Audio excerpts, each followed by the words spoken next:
the first daughters of earth. Before ships, before borders, before chains, your ancestors rose from the red earth like trees. The sun kissed their skin and called them Edo. They were not slaves. They were queens, farmers, blacksmiths, and priestesses of thunder. The rivers bowed when they walked.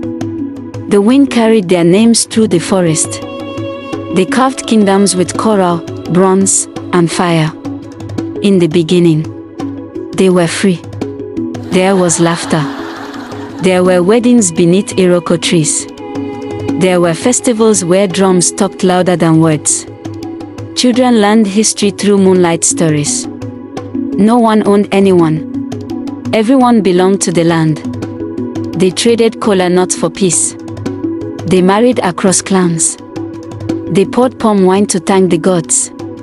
And then, the sea began to whisper. Strange men came from the ocean, pale, cold, and smiling. They brought mirrors and took sons. They brought guns and took daughters. And your ancestors, who had never known chains, were shackled like animals. Sold. Whipped. Silenced. They were forced onto ships that smelled of blood and rot. They cried out to the ancestors, but the sea swallowed their voices. Still, inside their blood, fire remained. In the belly of the ship, darkness ruled. The air was death. The chains burned. But your ancestors did not forget.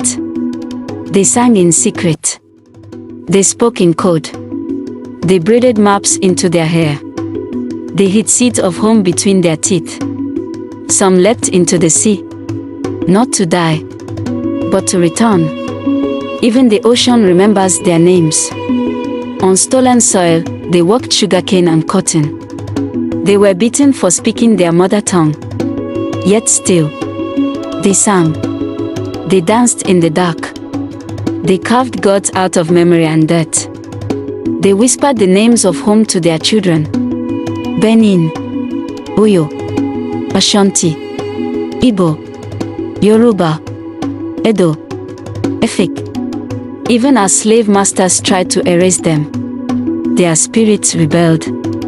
Because how do you kill someone who walks with thousands of ancestors? One day, the drums changed.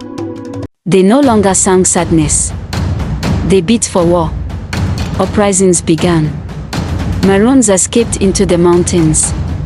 Warrior women sharpened their machetes.